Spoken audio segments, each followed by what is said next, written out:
All right, cool. We're live. You need an intro. Yeah. Well, look, I'm working on. I got some stuff in the works. I got some old projects half put together. I could always try to put something back together for it. But I mean, fine. Right. If you want me to, if you want a clip, Fine. I'll. It's the wrong show, but what the fuck?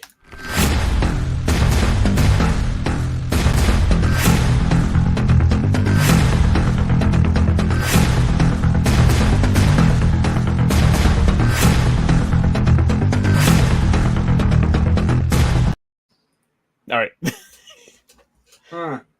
I feel like being extremely, completely inappropriate on that one because that was just hot. I mean, it's Gundam. What do you expect?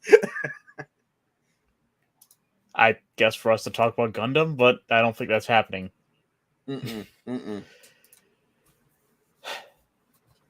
Well, no matter. How are we doing today, TJ? Oh, well, here's where we're at with this. So I sat down with my girlfriend today, and two of our kids was doing exceptionally well, and they've been kind of picking up slack of the other two kids. So we decided we're going to surprise them with, D&D books. So we were at the store looking for D&D books, looking at least buying the player's guide for one of them. And I said, we don't really play D&D. Our games are Castles and Crusades. So we went on Troll Lord Games. We got two bundles. One is going to have the print and digital copy, which is going to come to me. And then we're going to just, because one of the children don't have a computer, we're getting her the printed copy. So we're spending about $350 getting multiple copies of all of this. So yeah, my girlfriend and I collected the money together. We're just waiting on my half to come through. Her half is already in. You took a lot of bottles back to the store for the deposit. Wait, just that night work. Thank you. How much? What was that price total? $350. Troll Lord Games.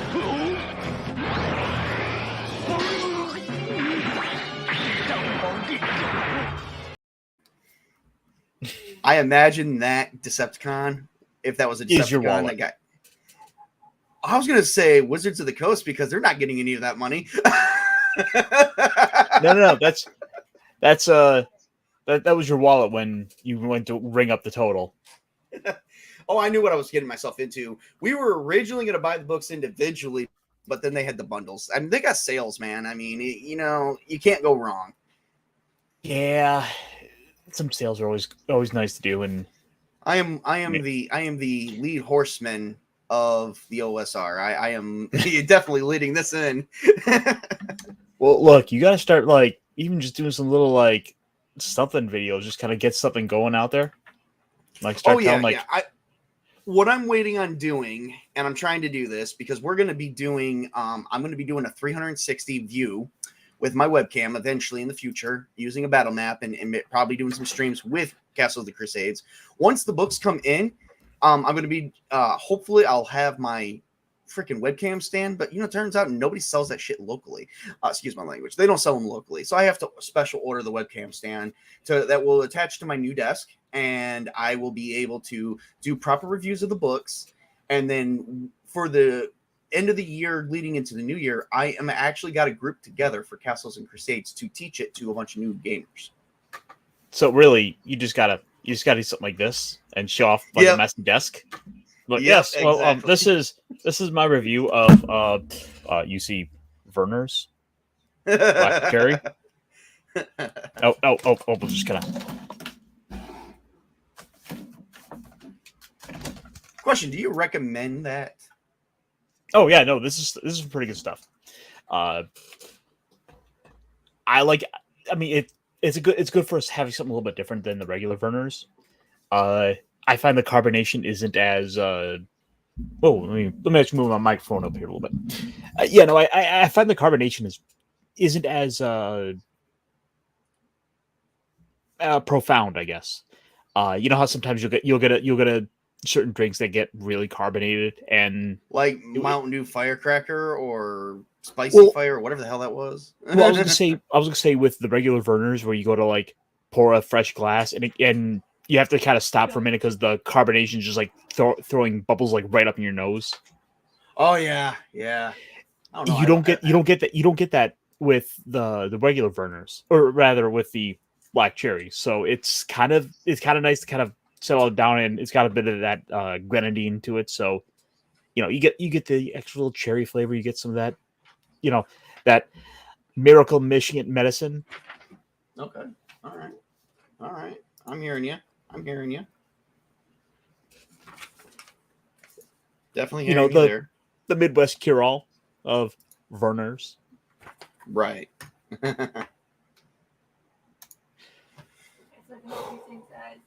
So,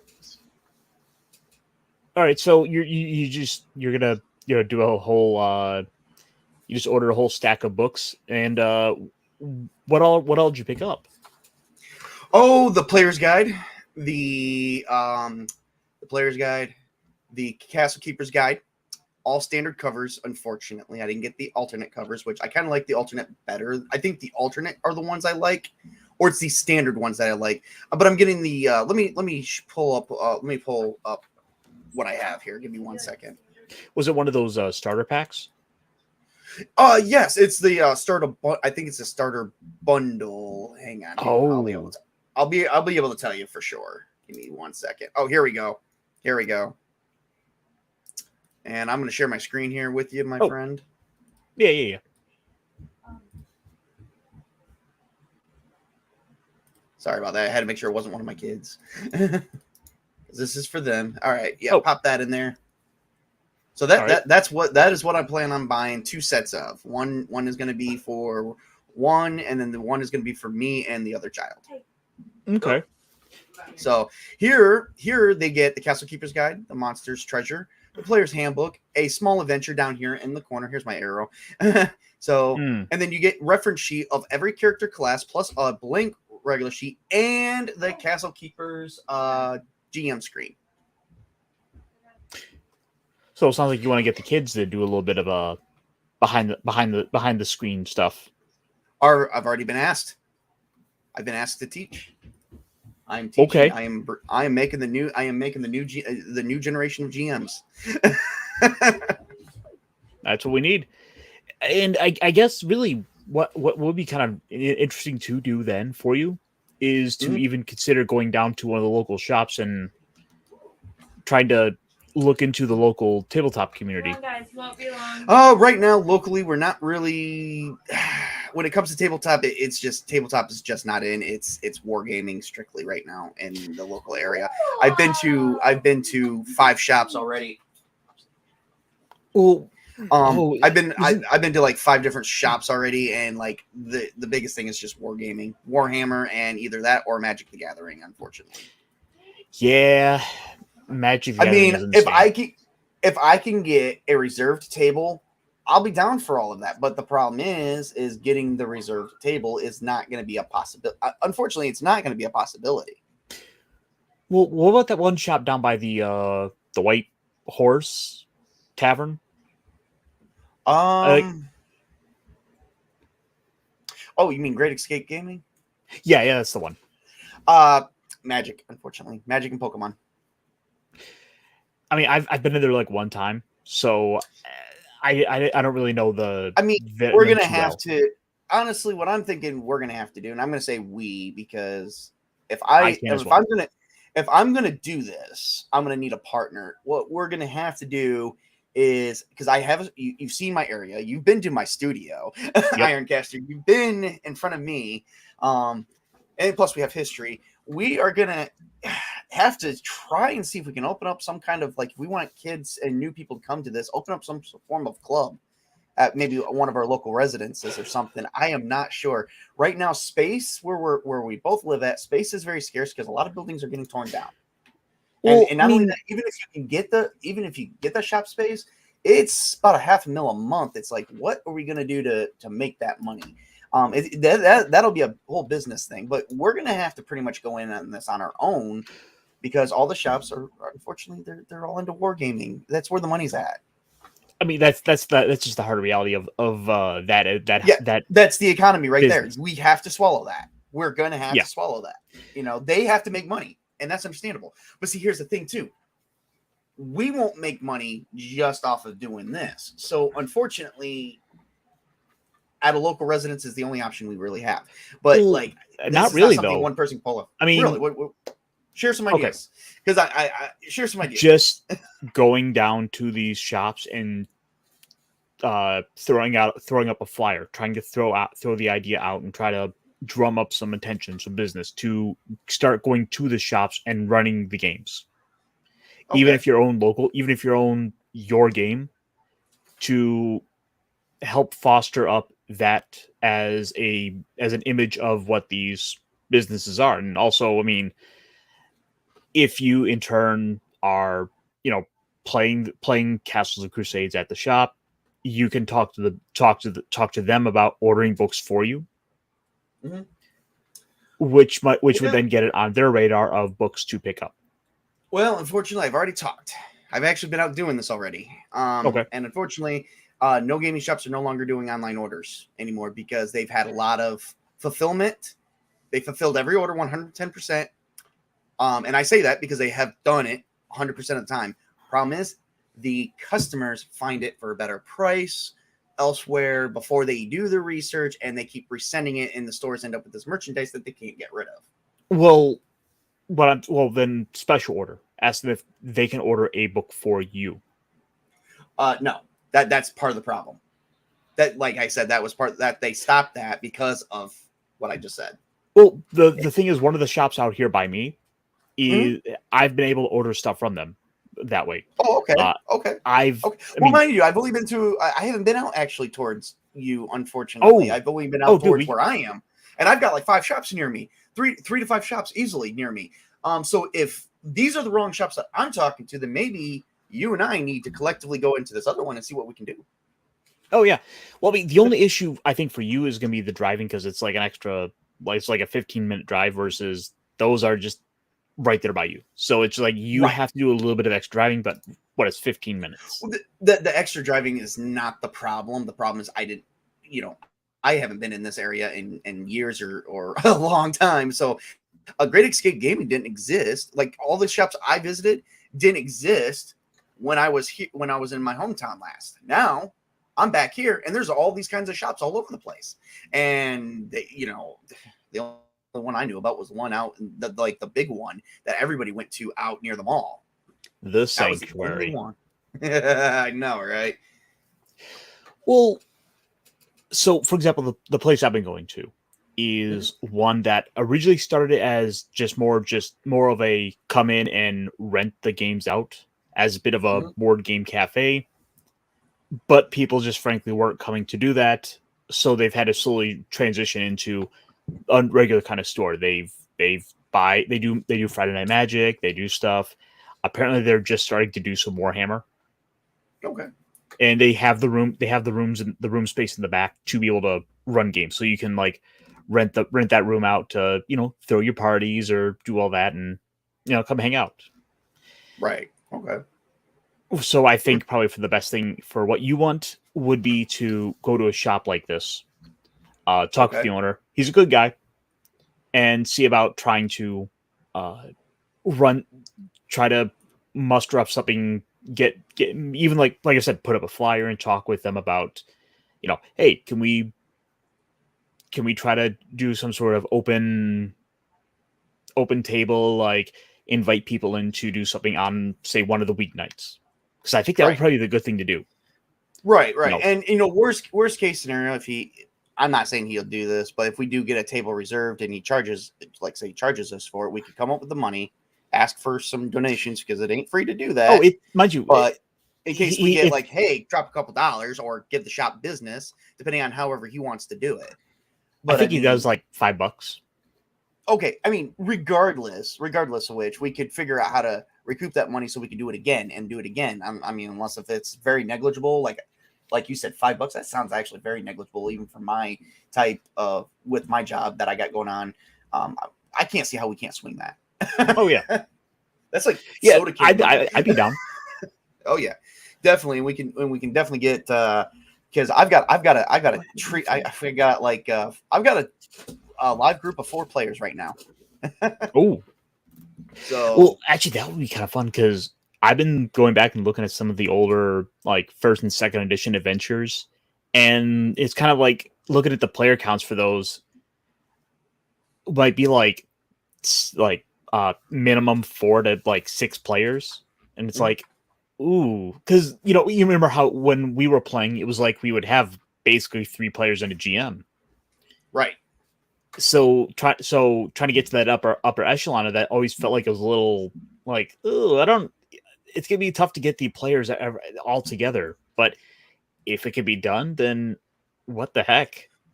Well, we were also very inexperienced going down memory lane. We were very inexperienced at that time too. Now I try to get all the players to correspond their backstories together in the initial session 0 leading into session 1, and then that's when we start off. Like you guys, banded together at some point in your backstories. Then now you're at a tavern going on another quest. Which back in that day, I don't remember ever using that as a reference. Now I use it as a reference. So, for example, I was actually just today, I was starting to look through one of the ultimately what would be called like the Demon Wed trilogy, or actually it's like 7 adventures that ultimately lead up to going down into like the depths of hell to fight Lulth, and it starts from the most odd like kind of scenario where like there's a bunch of giants just kind of out here up here in the mountains. Can you guys go deal with them? And then by the end of it, you're fighting demons in hell. Like, and one of the that players, one of my players today just came out and asked me. One player is being trained as a GM, and they don't know it yet. Another player has actually been into it for a couple of years now, and they asked me. They said, "Can I GM for you one of these times?" And not right now, but in a couple months, once we're done with our Castles and Crusades game, can I GM a Castles and Crusades game for you? And I said yes, and you will have the materials at your disposal too. And so I'm, what can I say? I'm bringing in the new generation. It's exciting because I'm bringing in the new generation, a whole new generation of gamers, and they're about, and I got 1 or 2 of them on the burner right now for GMing. So it's very exciting. They did not stay with. There's a couple other games that they did not stay with, which was kind of a bummer to some degree, but but they do like Castles and Crusades. They're sticking with that. So out of curiosity, like, since you're now in a position, I think it's actually really interesting because you're in a position now where you're dealing with a separate generation, like the next generation of gamers, effectively. What's that like for you to, to compare and contrast with, say, how we played, with how we were? Like, well, what's I'm envious a little bit. I'm a little envious because they got to start off younger than we did. They're going to get more time into this than what we will. When their 16-year marker come up, they'll be really much in their early 20s, where you and I are a bit older than that now. We started, and we did start in we started in our early 20s. I've got an age range of, right now, I've got an age range of 12 to 13. Well, I think it was like the summer. The thing was, it was basically like the summer we graduated, so it would have been about 18, 19. Yes, I'm bouncing from 18 strictly. Fair enough. So, well, also for example, have they gone and played Pathfinder First Edition, because that's basically what we started with. They have not. Their first exposure was Dungeons and Dragons 5e, which unfortunately the game died out. They were okay with it. They just didn't get. One of them actually got exposed to Dungeons and Dragons 3.5. Oh, so moving them from 3, and this girl is about, she's actually my son's age. She's 12. And she said, well, my mom taught me 3.5 edition. That's fine. When she found out that I was a gamer, she was all excited. She's like, can you run a games for us? Because she tried running a game. She's GM twice with her friends. She's got some of her friends into it too. So the table may be growing. But anyway, on top of the friends that she currently has here. So yeah. She only 11. Oh. Mm-hmm. So anyway, she started off with 3.5. went to 5e. She did not like 5e. She told me she did not like 5e. She said she doesn't know what it was. I think it was the background. You know how you roll for your background or you choose your background?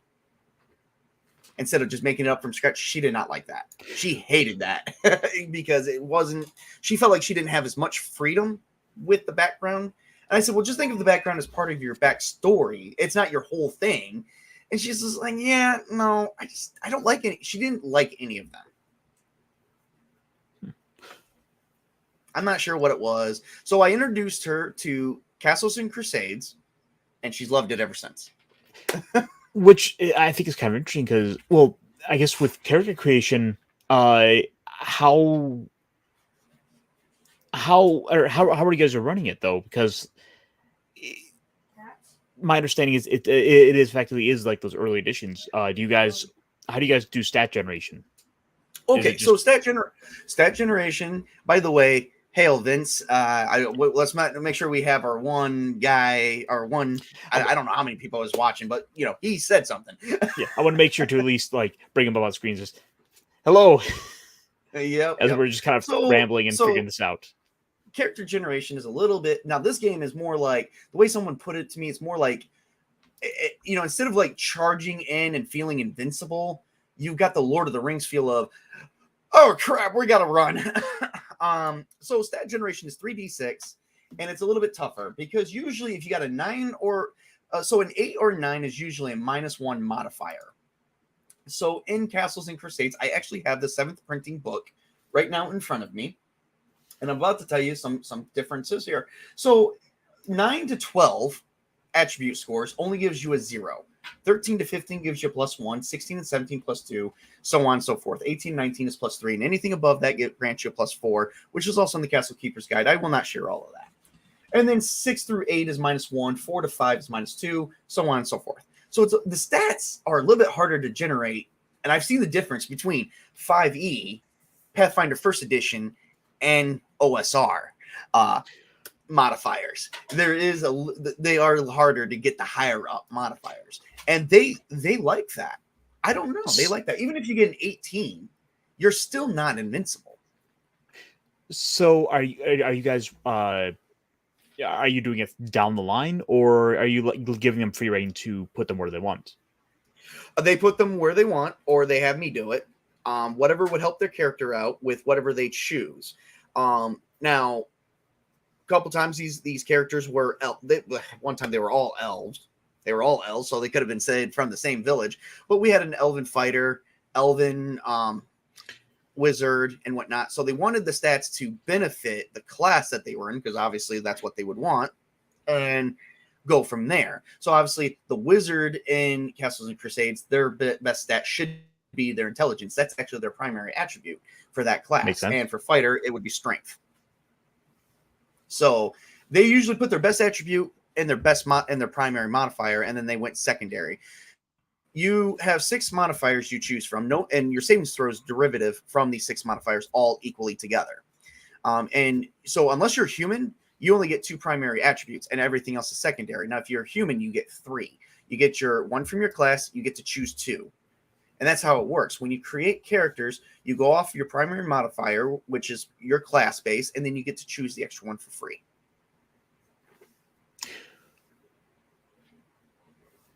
I'm going to have to do a review on this in the future so people can understand what I'm like. I would say that way you have a point of reference. I mean, it's really not that insane. No, it's actually not. It's actually not. But the only thing I was really intending to do yesterday, well, I mean, my 5e game didn't, a couple of players didn't show up, so we wound up just kind of, the DM had a bit of a homebrew system he's doing, which he sold it. He's basically selling it as, what if the Borg and the Goa'uld were to combine? That would be dangerous.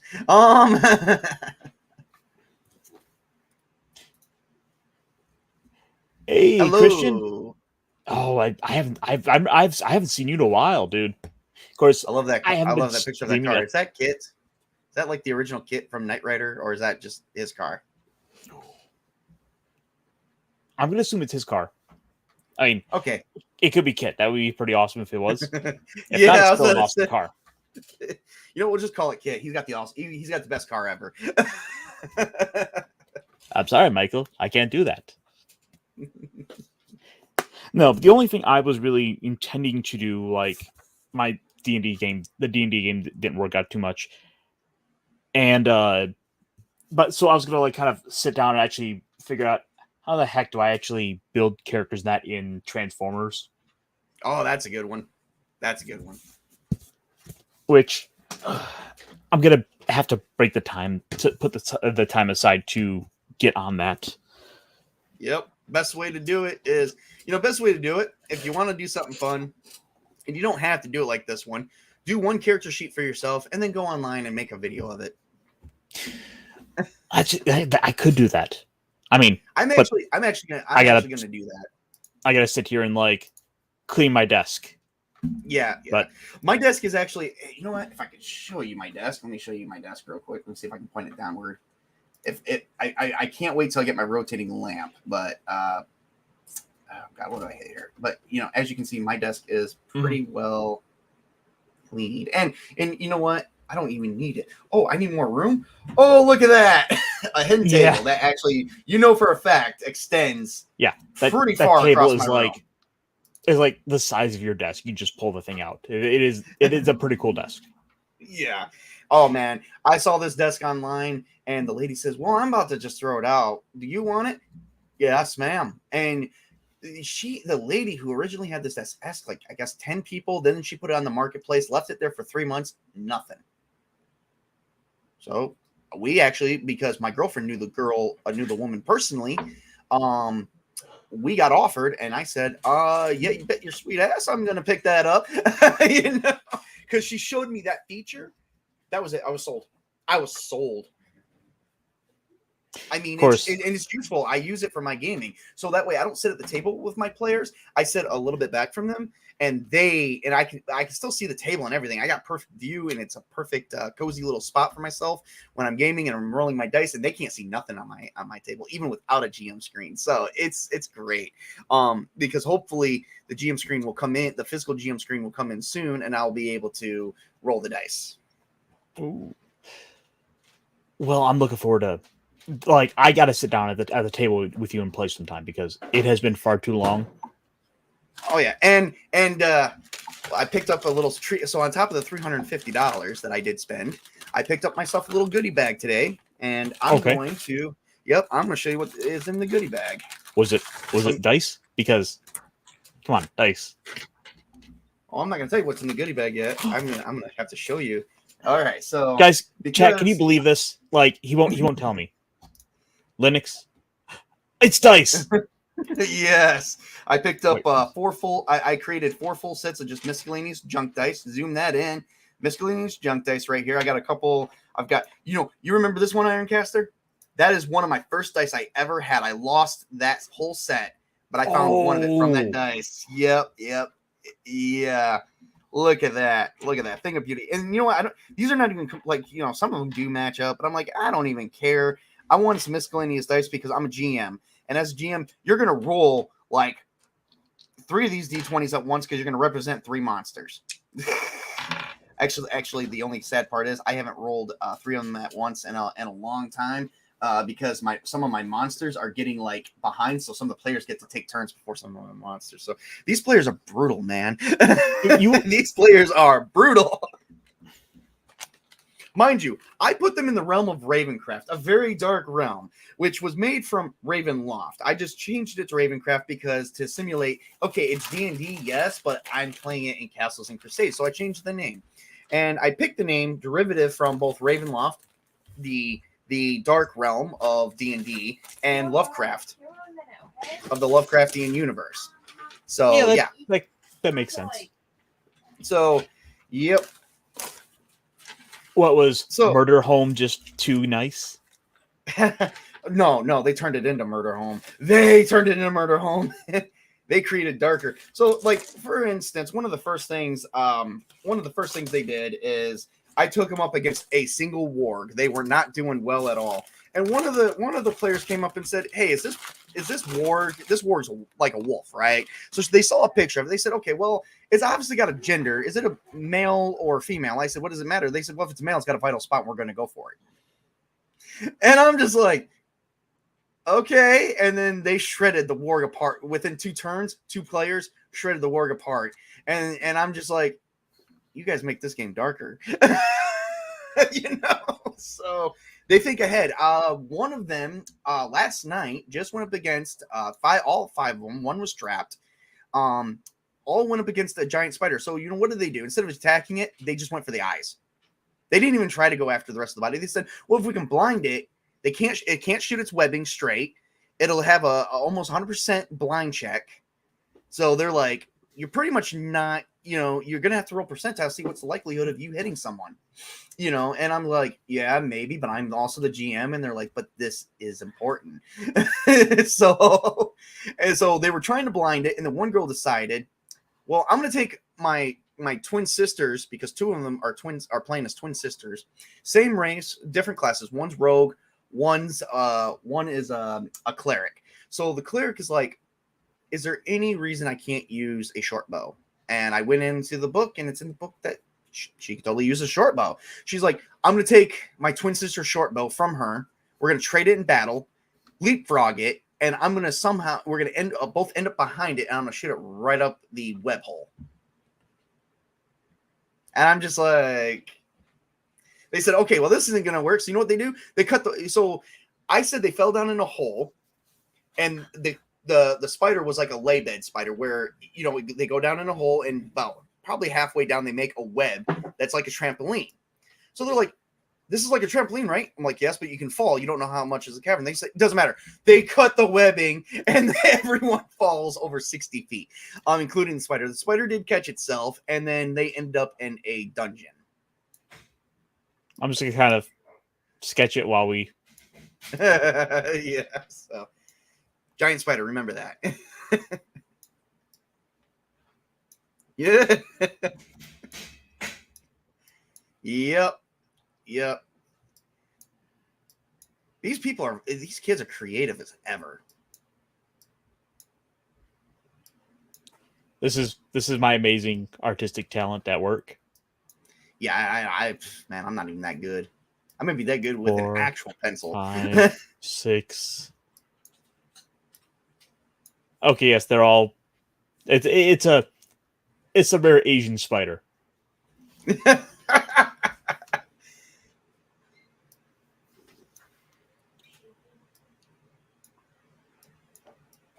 Remember, there's 2 of them back there. And then, remind you, I've got 4 players. So I had 2 in front of it, 2 behind it. And then they're like, F it. This is just too hard. We're just going to cut the damn webbing. And they did. Oh, and I just made homemade tokens today. Ooh. Did you do the old like milk bottle caps or any of those? Nope, I just drew circles, fitted them to the map. I did some test circles. They're 1 inch through Microsoft Word, and then I just put names in them. So I've got 8 zombie tokens. Were any of them elves? No, unfortunately, they were just monsters. No, I mean the players. Oh, no, I got 2 Nekomusumis, which is the Japanese version of a kitsune. So instead of a fox, they're a cat. Okay, so they're going to be purple. Kitsune. Yep. So we got some kitsunes, and then we got a dragonborn, and then we do have a half-elf fighter. Mind you, that's more kick-ass than the rest of the party. I got to draw one more. I got to draw one more purple fox person. Mm-hmm. Mind you, the purple fox people are the ones with the bows. Or the one with the bow they kept trading off. Wait. I gotta.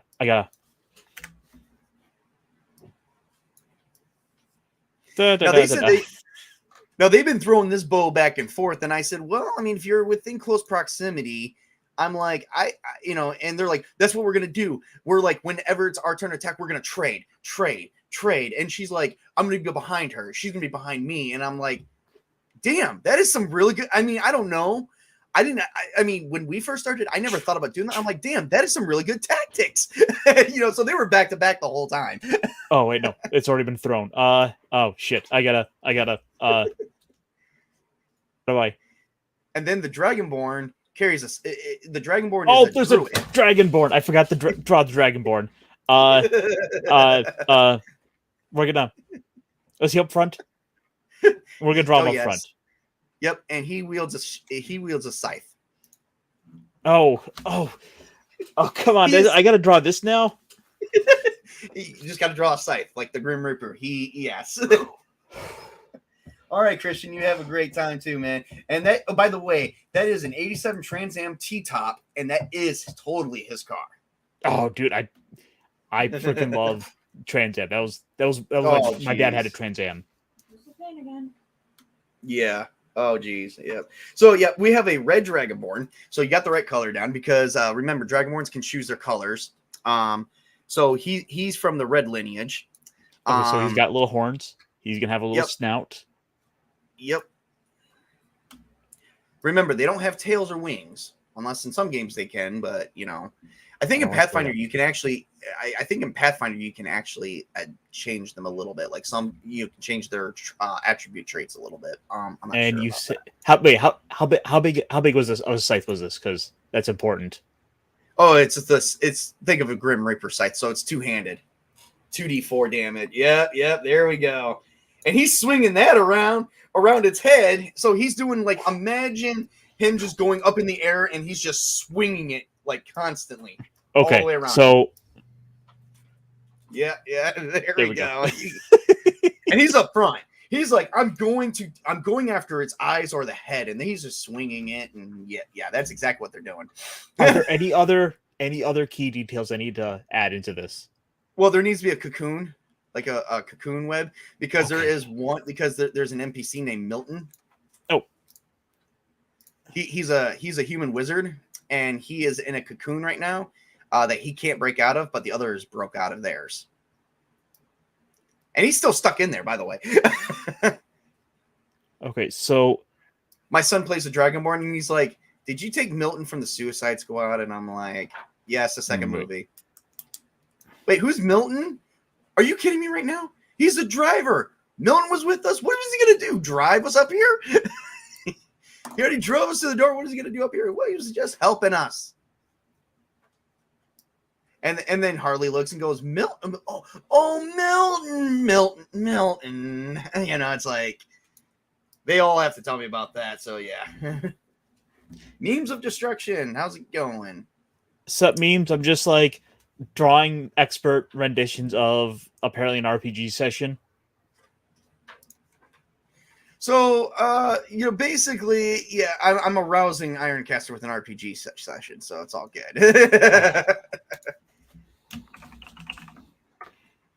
If you're not if you don't get aroused over an RPG session, especially one this good, then you're not a real gamer, man. This is this is solid stuff right here. It's like you've got players. There we go. Milton's up there. Yep. Yeah, Milton's still stuck. He's trying, he's the wizard. He's got burning hands. And he can't, it's like, he can't even use it unless he wants to potentially burn himself. So it's like, he could have destroyed the whole web, killed the spider, probably killed everybody in the process accidentally, but they may have had a better chance of surviving. He's on fire now, so that never happened though. That never happened. Well, I'm changing the story. He's on fire now. Well, now they're in the hole. About to go through a dungeon. It's got 17 rooms. Let me show you the dungeon real quick. And I just filled it in full of treasured stuff. Oh, by the way, this dungeon was completely randomly generated from the engineering dungeons of Castles and Crusades. By the way, you can get it on Troll Lord Games right now, I think for $9.99 on sale. Wait. Let me correct that because there is a sale going on too. I might have just F'd that. Let's see here. Give me 1 second. Oh. So Memes has a good question here. What's the question? Does the scythe slashing damage have a chance to sever an arachnoid limb? Yes. As long as it does up to 25% of the complete damage of the complete hit points of the spider. So if the spider only has 30 hit points left, but it started say with 40, you still have to do 25% of 40, no matter what. So if you do that, and even if it still lives, you totally severed that damn limb. And it's even more. This is going to lead back into the caves. This is going to be The wall. So right now, the Engineering Dungeons, which that book I use, you can get the print and digital for $9.99, or you can just get the print for $9.99, which I think is not really worth it. You might as well go with the print and digital because the digital is still $6.99 for digital only. So yeah, that's on Troll Lord Games. I recommend that, everybody. But so anyway, I created this little thing. You're gonna love this. I wish I really did have like a freaking. So get that in the view. So right there. Oh, let me. Yep. So right there, I created this dungeon from one of those books. I just rolled the dice, created the passageway or the room as it told me to. Nice. And I say, folks, that's a pretty. So the entrance is here. This is where they're going to start, and they have to get here. Wait. Does this mean I have to draw a map now? Maybe. I gotta start fresh now. Thanks. Yeah. So there you go. So we got an entrance and a secondary entrance. This is the main chamber, and then we got all these little rooms, and then some of these rooms. This is the library. So we don't even know what this dungeon story is. I'm just letting the story develop as it goes along. Hang on, I gotta. There, they severed a spider leg. See, he's only got 7 now. Unfortunately, I do have to get going here in the next 5-10 minutes or so because I did promise these kids gaming tonight because they get to have a special session tonight due to a situation that's going on. They get to have a special session tonight. So, all right. Well, hopefully Milton can get out of his little fire trap here. Well, they're already down in the hole. They cut the floor. They fell. The spider caught itself, but the spider's not going to go any further. They fell 60 feet. So unfortunately, one character has 4 hit points left. One character has a -9. 2 characters have -4, and Milton landed softly because he's in a cocoon. Let's see. You.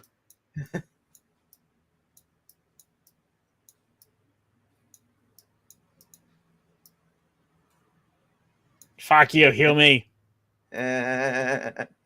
So they fell down a hole. He lost his dinner, but now they're at the doors of that dungeon, and now they're gonna. And tonight, I'm actually using my battle map, which you can't see it because it's all the way. It's too big for my desk to show. But let me show you some real quick. Some of the tokens I made tonight. They're all medium-sized creature, minus the bats. Bats are small, okay. So small and medium-sized creatures are 1-to-1. So they're 1 inch each. A tiny creature is a ½ inch, and then a large creature is a 2 inch.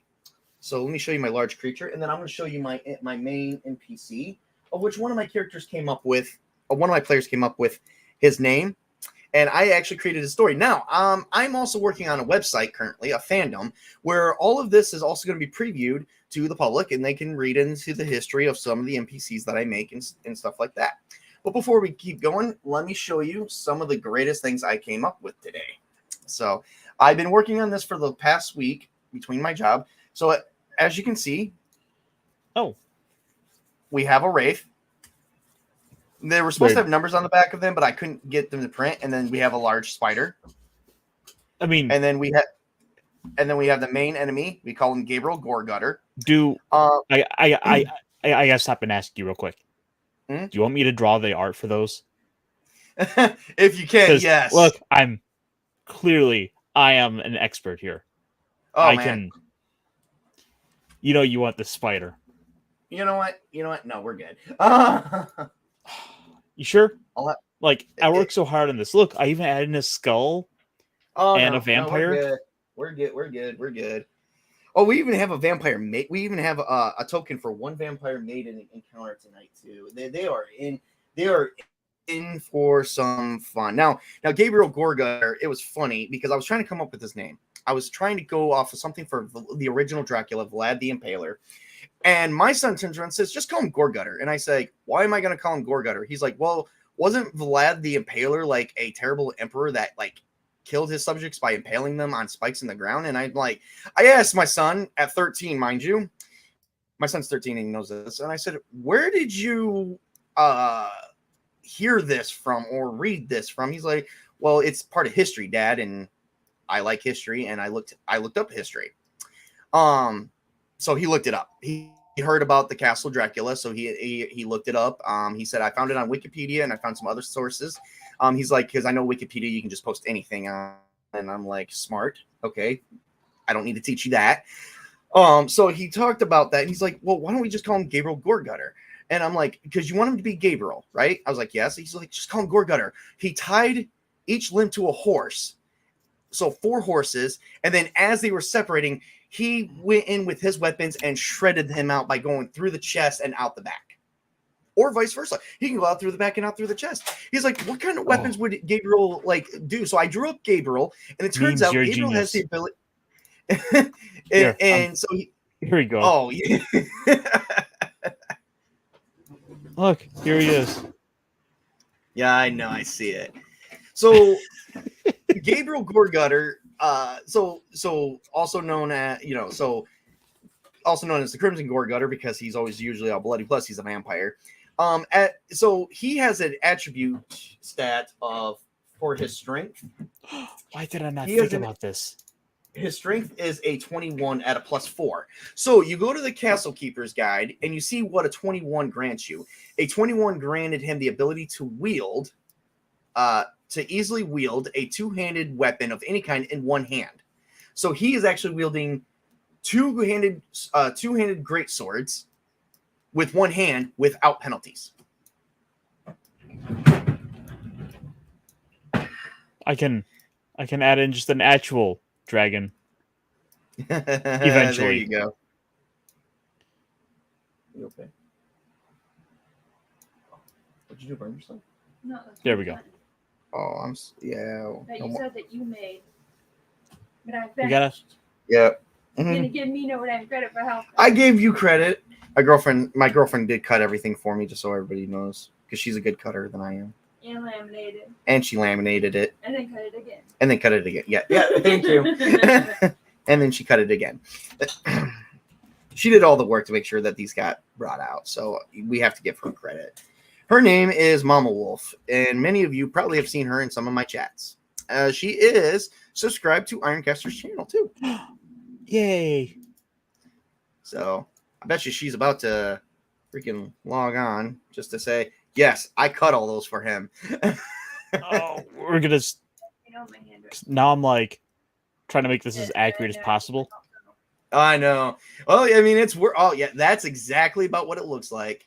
Except I imagine like the Kitsune would like look a little bit more human a little bit, in their human form, because that's how the description is, and they just got the ears. So, and then when they're in their full cat form. This is completely accurate to how the event went. Oh wait, my mistake. There were actually 2 of them. And then just get a half-elf fighter with a freaking longsword that is badass at the longsword. So the half-elf fighter actually gets a +4 to attack at level 2. Okay. Who can I? Okay, I know exactly what I'm gonna find for this one now. So I hope everyone in the chat has loved my great story.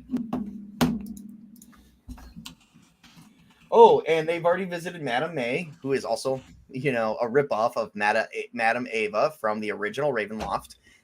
You obviously need to do the proper Vistani voice. I can't do the damn voice, man. I can almost get to the damn Irish accent, just so close. But yeah, so far.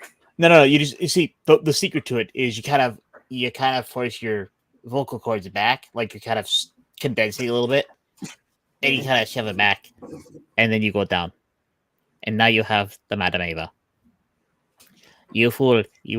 If you do not bring the yarn of destiny, I will curse you.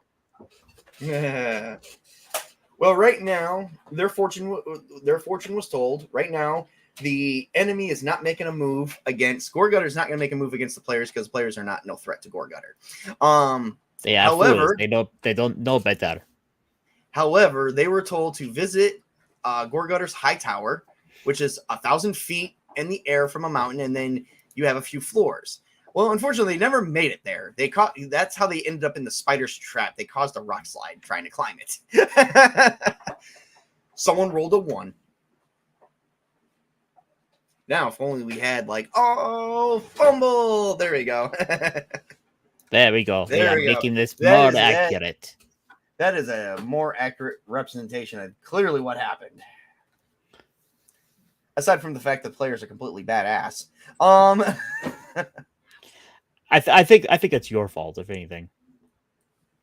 Well, okay, stat-wise, they're not badass. Okay, for instance, one of their stats. So 2 of the players, if not 3 of the players, actually have their lowest stat is a 4, where their highest stat's a 15. One player actually has a lowest stat of a 9, but the highest stat is totally a 16. It'll be So what, it's +2?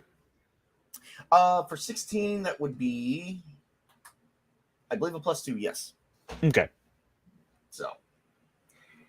So they did get some bonuses and boons because I did totally took those from the original Ravenloft setting because I'm like, that would be kind of cool to have a fortune telling deck because Madame Ava used channel. I mean, she's a cleric, but she's still channel. Oh my god, that's just creepily terrible. Well, nightmares is gonna happen. Here, don't worry. He'll whisper sweet nothings in your eye to help you go to sleep. Oh my god, yeah. Oh my god. Well, anyway, Ironcaster, I've got to get going. I promised these kids an extra game tonight, bonus game for their week, and they're feeling pretty good. They went out of the way to finish their homework on time. They sat there, they did it in front of us. They said, "Hey, we did our homework. Here's proof, so that way we could play our game." So, and they did all their chores. Okay. I'm going to throw a monster idea out at you to see what you Okay. think. All right. Flying scorpions. Yeah. Oh man, I've been looking at some of the stuff for Dragonlance, some of the fungus monsters. Oh my god, those things are creepy. Okay. Hear me out here. Let me get a nice little visual for you. Do they actually exist? Yes, this is the thing. But you need to take it to the literal D&D version and just take a scorpion, add some webbing between all the little I'm gonna make it a crawler giant. legs. I'm gonna make it a giant flying scorpion. Do it. All right, yes, there we go. Giant There we go. This is what we'll end Yeah, on. that's gonna totally happen. My son's gonna be like, "They don't fly. Scorpions don't fly." I'm like, "This They do is now. Castles and Crusades. They have wings, man. What kind of world is this? I want to go back home." Well, you see, all the water is actually Red Bull. Yeah, exactly. It gives Well, you wings. you know what? And we fleshed out some of my son's story. So my son is actually a rejected Dragonborn. So he's a Dragonborn whose tribe rejected him because he rolled shitty for his constitution. He rolled a shitty stat, and even his best stat for constitution, he couldn't use it. So he doesn't get a breath weapon. So he's the one Dragonborn that can't use breath attacks. So Okay. he was rejected, and now he's a druid. So now his character's like, well, I left my tribe and went to be a druid in the nature of my world. And now he's in Ravencraft. He's like, where am I from? I said, where you're from? Everywhere else, you're a myth. Okay, so I have just one other idea to add into this because they make it even better. Yep. Okay, take the scorpion. Mhm. And oh shit, let's. Face hugger! Totally gonna do Yes. that. Totally gonna do that. Yeah, we just kind of put all these together because it's not awful enough yet. Okay, so I'm about to be cooked over an open fire. I have to go. All the little tribes people came down here. All right, They're in the studio. It's probably They a invaded good- the studio. Yeah, I gotta get going because my studio just got invaded by the tribes folk. They're about to. Yeah, I got a choice. Castle Crusades, or they're gonna eat me. all right. Have fun with the Lollipop Guild. Thank you. I will. And actually, I think I might as well hop out anyway. I got a movie I gotta watch for tomorrow, so have some fun, buddy. Question: what movie? Ooh, why? We're going to. I gotta go watch The Fifth Element.